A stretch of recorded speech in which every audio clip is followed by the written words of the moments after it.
Mike, napansin mo ba dito sa Magallaon Stockyard? Maaga pa lang nagre-release ng okay, no? Oo, napansin ko dito, alas 5 pa lang ng umaga, pwede na magbayad kasi may okay na ang bawat hayop na nabibili ng buyer. O kasi ang okay, yan ang nire-release ng, ng opisina para pwede nang bayaran. Oo, yun ang patunay na yung hayop na nabili mo, pwede ka nang magbayad. Okay na ang papilis. Okay na ang papilis. Kaya nagre-release sila ng okay for payments. Ayan. Okay for payment. Tama. So kasi dito sa Magallaon, ang oras po ng kalakalan po or bintahan ng hayop dito, maano oras, Mike? Alas 2 ng umaga, no? Oo. Dilim na madilim pa lang. Madilim pa. Sobrang umaga. So pagdating po ng mga magliliwanag na 5:30 to 6, halos kunti na lang ang hayop na natira. Kasi maaga yung bintahan, alas 7, wala na. Wala nang hayop. Wala nang hayop. So mga alas 6, pwede na magbayad. May mga dabit-bit na silang okay sa mga nabili natin. So ano napansin mo sa ibang stockyard? Depende naman siguro sa management, pero sa ibang mga stockyard, kung sa releasing papers ang pag-usapan, walang releasing doon kung hindi alas 8, alas 9, talagang office hour talaga.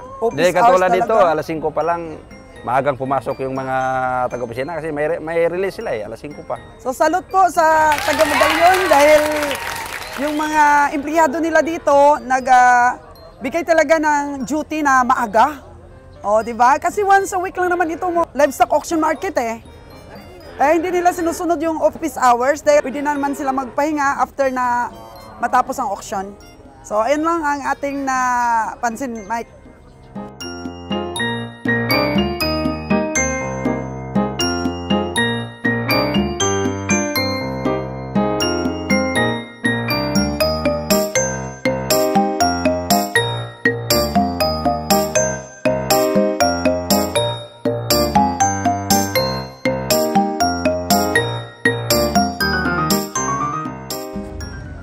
Time check po natin mga kagandang buhay is alas 8:03. May mangilan-ngilan pa po talagang natirang mga kalabaw. Yan, nakita po natin, meron pong isang biyahidor na dito lang niya kinuha lahat ang baka niya, isang truck na kaagad. Kaya next time po, pagka namili tayo dito, alas 2 pa lang po na madaling araw, dapat nagbabiyahe ka na papunta dito. Kasi ang bilihan talaga, ang parada talaga ng mahayop ay madaling araw. Ngayon, at tanghali na kami pumunta ni Kabiyahe, gawa na lang rin siguro sa kahapon, nasa Bakong kami, masyado kami napagod. Kasi sinalon po ay nasa Maynila, doon po sa Katayan ng mga Karabaw.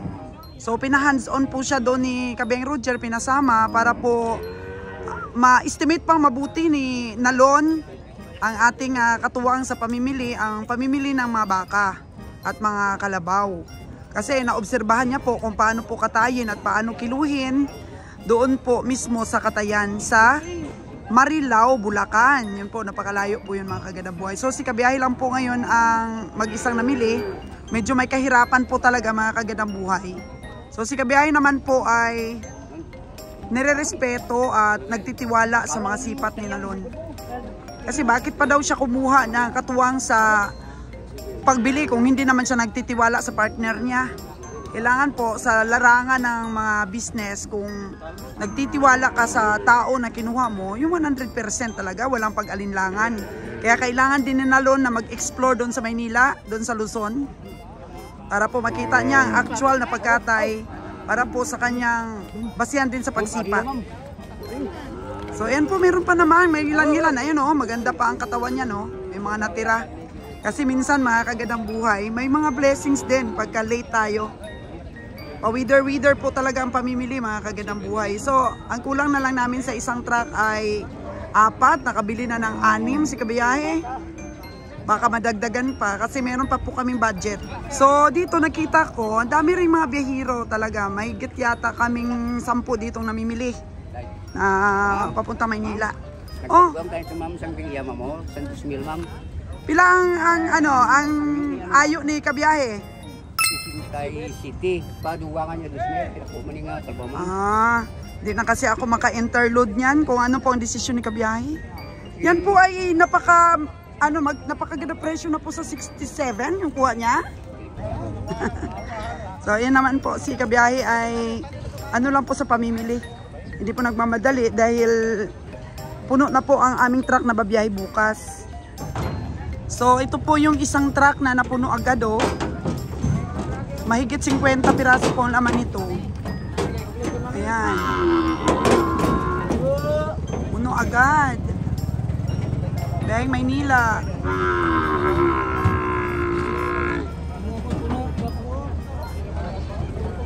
Hanggang taas. So ready na siya. Oh, malalaking baka rin oh. May malalaki, may medium size. FL Livestock Dealer. Hello! Puno? Ilang piraso? 50. 50 lang, sakto? Pero kaya pa nito kahit mga 55, no? Parang ano pa siya eh, parang hindi pa puno talaga. Oh, 50 po ito. Oh, yung ahinti ko. Good morning.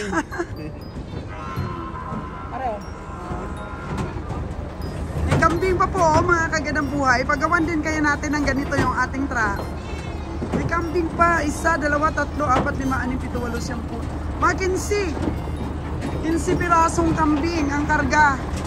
So ano pa yon? Para sa expenses ng truck, dagdag pa.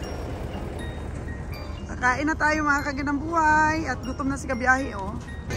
Ang ganda talaga ng mga puno dito sa Magallaon. Pasilungan.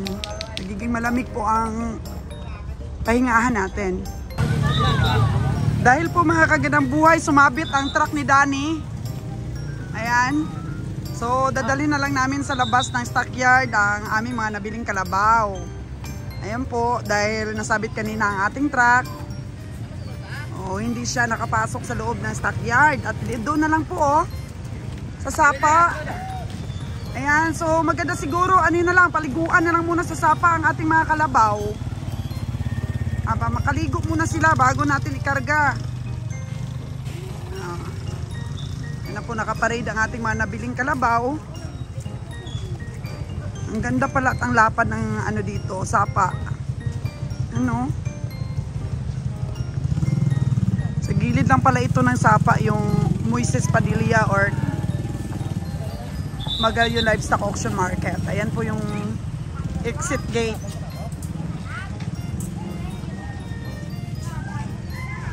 Ayan, napaka-cute ang ating mga kalabaw na nabili. Paliguan muna natin sila. Nako, dito na po tayo mga kagandang buhay sa sapa at pagkakita pa lang ng ating mga karabaw sa tubig, tuwang-tuwa na sila, na-refresh ng kaagad ang pakiramdam nila. Pagkatapos pong mabili natin ang ating mga hayop mga kagandang buhay, no? Nakikita ko na medyo lumalaki siya.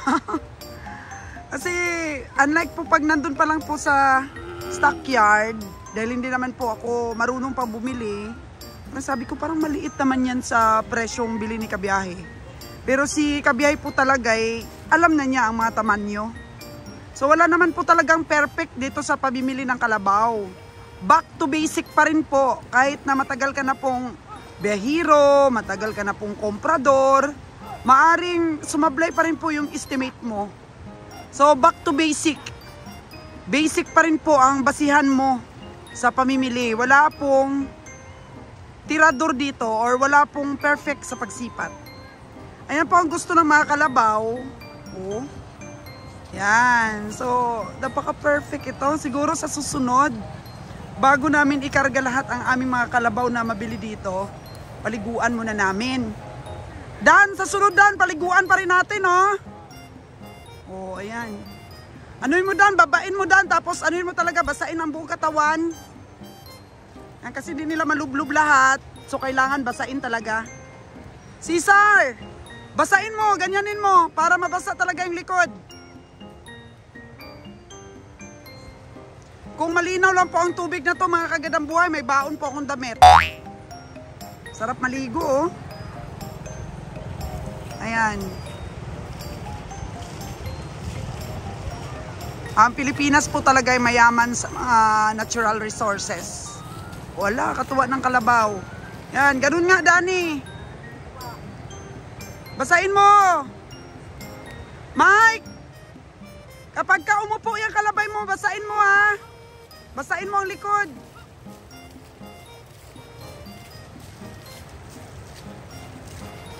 Oh, yan po ang karakteristik po ng kalabaw.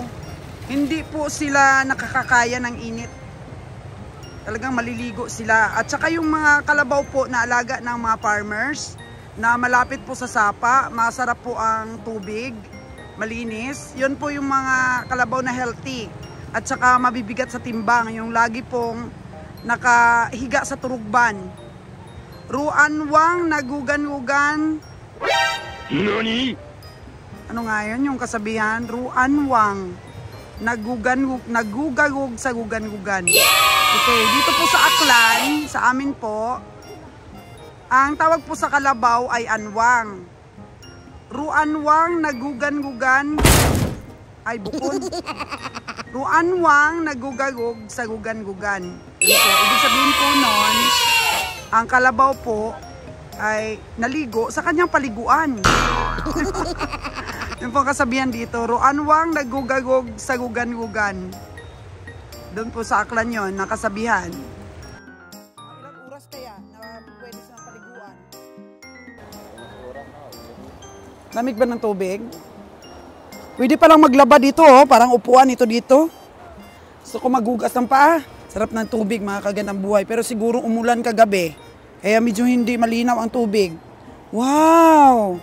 Itong gusto talaga ng kalabaw. Yung ang tubig ay talagang malamig. Siguro galing talaga ng bundok to, no? Makikinis ang balat ng mga kalabaw na to. Ano, gusto talaga nila yan. Dito talaga sa Negros, dun sa lugar nila Roger dati, pwede pong maglaba dito sa sapa. Kaso lang minsan nasisira na rin yung ecosystem. Ang tain ng mga baboy pag nag-alaga sila, pinapapunta sa sapa. Kaya compare dati, mas malinis yung sapa. O, maligo kayo ha, dahil matagal pa. Babiyahe tayo mamayang gabi. Ligo kayo. Biyahe tayo mamaya. O, ang daming langaw sa ulo mo. O. Ako. Katuwa ng mga kalabaw, ligo talaga.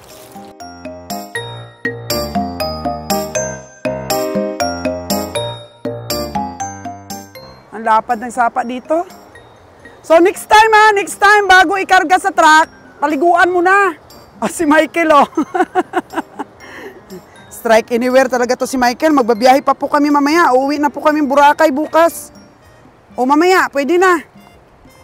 Hindi na ako sasabay sa malaking truck. Mamaya, pwede na kaming mauna sa Travis ni Michael. Ito po ang adventure ng pamimili ng hayop. Hindi nyo po ito na-i-experience pag sa opisina lang po kayo. Napakaganda pong experience yung ganito, mga kagandang buhay. Hindi po umiikot lang ang ating mundo sa opisina lang, sa negosyo lang natin araw-araw. Nakaka-boring ang life. Ito bagong ventures ito, mga kagandang buhay. At the same time, pag na-perfect natin, ay talagang gaganda ang buhay natin. At maipapamana pa natin ito sa mga anak natin. Itong ventures na ito. Kasi mahirap mag-experiment, mahirap mag-aral, mahirap pag-aralan ang livestock. Tandaan lang natin na always back to basic. Wala pong bihasa dito. Maaari pa rin sumablay, lalo na kapag medyo lumabo na yung mata mo. Kasi ang basihan dito ay kung matanda ka na daw sa trabahong livestock, mas sanay ka. Pero pag lumabo ang mata mo, hindi po totoo yun, mga kagandang buhay. Dahil dito po sa livestock, kailangan magaling talaga yung mata mo sa sipat. So, napansin ko dito, yung mga pioneer na bumibili ng mga hayop, yung mga matagal ng negosyante, yung mga anak nila, yun na ang tagabili nila. Nag-a-assist na lang sila sa mga anak nila. Merong dalawa yung anak nilang namimili, mga puro lalaki po yan. Yun po ang magmamana ng abilidad ng tatay na ipapasa po. Kaya looking forward, yun din po siguro ang mangyari kay Ronron na anak namin. Magiging katuwang na rin siya dito ni Kabeng Roger sa pag-estimate ng mga baka. And hopefully, yung panganay namin, si Brian, ewan ko kung magkaroon ng interest. At who knows, kahit babae naman, pwedeng mag-estimate. Pwedeng maging negosyante din ng livestock kung kayang-kaya ni Tracy. Bakit hindi? Kailangan ipagpatuloy itong naumpisahan ni Kabiyahe dahil dugot pawis po ang pinuhunan dito sa pag-aaral sa livestock. So paganda na po ng paganda, nakakakita na tayo ng mga katayan, marami na po tayong option ng mga katayan, marami na pong mga tumatawag sa ating umu-order. Pinipili na lang po talaga natin, kailangan po talaga maiangat ang presyo dahil marami na po talagang nalugi ng mga behiro dahil po sa mura ang kuha sa karne. Kaya pagsikapan natin kahit paunti-unti lang at medyo hindi mabilis ang ating biyahe. Basta po sure bull. Kasi sa negosyong ito, kapag meron ka pang ibang mga negosyo, kayang alalayan. Pero kung ito lamang po ang sentro ng iyong negosyo ay medyo mahirap pong mag-recover. Pero kami naman po, good thing, at hindi pa naman tapos ang mga kontrata ng aming mga stores. Nakakaalalay po ang mga stores dito sa negosyo na livestock. Kung malugi man, may aalalay. So come on, magkarga na tayo. Yan, inaano na ni Danny, oh. Pakyat po na sa truck, Dan. O, patruck na. Pakyat na natin ang mga kalabaw natin. Oh. Ang ganda ng mga kalabaw na nabili ni Kabiyahe. Hindi po matulis yung kanilang mga backbones. May panaba talaga. Ayaw niyang bumili ng walang panaba, mga kaganang buhay. Piling-pili po ang mga kalabaw na kanyang binibili. Yung iba po, kahit payat, basta mura, binibili nila. Pero si Kabiyahe, payat, kahit mura, di niya binibili. Kasi malayo po ang aming biyahe. Kailangan may panaba talaga. Kasi kung payat na, mahina po sa biyahe yun. Kailangan mataba ka agad para kahit pumayat po sa biyahe, may laban. Ayan, so meron na nagpapapicture dun sa truck natin, mga kagandang buhay, mga tourist din. Hi! Gusto ko na rin maligo sa sapa, mga kagandang buhay. Ayan, buhay stockyard ang cowgirl ninyo. Kahit mainit, pinoproteksyonan ko lang talaga ang mukha ko kasi yan po ang puhunan natin sa pagkikipag-usap sa ating mga supplier, sa ating mga sinusuplayan. Kaya tara na, biyahe na tayo ulit, mga kagandang buhay. Samahan niyo po ako lagi sa aking mga biyahe. Ayan, after nilang maligo, mga kagandang buhay, ay akyat na sila ulit. Ilan nito lahat, Kabiyahe? 5 lang po ang nabili ni Kabiyahe ngayon. Amang tama yan, pangdagdag lang po sa ating truck mamaya. At maglo-loading na po tayo mamaya. 5 lang ang ating nabili. Kahit 5 lang, mga kagandang buhay, basta sulit. Buti nga may nabili pa kami. Dahil alas 6 na ng umaga ang aming dating. Pagdating po namin, mga kagandang buhay, kunti na lang talaga ang mga kalabaw. Halos po na 70% ay nabili na ng mga komprador. So 30% na lang ang pinagpilian ni Kabiyang Roger. And of course, sa 30% na yon, nakabili siya ng 5. So puhunan po namin dito sa gas kaagad ng truck, mga kagandang buhay, is 4,000. Balikan po. Kasi medyo malayo din ang gihulngan dito sa Magallaon. So balikan po namin is 4,000 sa gas dito sa aming malaking sasakyan. Patong na po kaagad yan sa presyo ng aming kalabaw. At saka, pagkain namin, mga kagandang buhay. Siguro kumain din kami ng mahigit 1,000 para po sa 6 na tao. So, almusal lang po yun, mga kagandang buhay. Yan, ang sabi ni Danny, talagang malamig ang tubig sa sapa. Kaya medyo na-refresh po ang ating mga kalabaw. Ngayon, ang sabi talaga ni Kabiyang Roger, kailangan, meron po talaga kaming papaliguan sa aming mga kalabaw. Doon po sa gihulngan. Kaya gagawa po kami doon ng parang swimming pool lang. Doon po sa lot na yon na gusto naming rintahan. So napaka-bless po talaga, mga kagandang buhay, kung may alaga kang mga kalabaw, malapit ka po sa sapang ganito. Hindi ka na po maghihirap sa pagpaligo sa ating mga hayop. Kasi po, pag ang nature po talaga ang kasama ng ating mga kalabaw na angkop sa kanilang katawan, ay mabilis talaga pong lumaki at tumaba ang ating mga alaga. Eh paano pag nasa baybaying dagat ka po? Mas maganda talaga itong sapa, talaga fresh water, flowing po, mga kagandang buhay. Yun po ang gusto talaga ng mga kalabaw. So kung naaangkop siya sa nature, ang mga alaga natin, talagang maganda po ang pagkakasiksik ng laman. Ang paglaki po nila ay angkop po talaga sa kapaligiran nila. Ako po'y kinakabahan dito sa tricycle na ito, mga kagandang buhay, oh. Yan. Ang kalsada po nila ay naaapawan na ng tubig. Abot na ng tubig. So kung medyo malakas po ang current ng tubig dito, medyo delikado pong tumawid ang mga sasakyan. So dapat magkita po ito ng gobyerno, dapat gawan talaga ito ng tulay. Ano, kalsada po yan. O, pag malakas po talaga ang daloy ng tubig dito ay madadala po ang ating mga tricycle. So good thing po, ayan o. Meron pong daanan ng mga tao para makatawid. Kahit na bumagyo man po or sumama ang panahon, meron po silang bridge. Yan. Ito, napakahirap pagtawid ng mga sasakyan, Yan, yung kalsada, naapawan na ng tubig. Dapat naman kasi itinaas ito, ginawang tulay rin.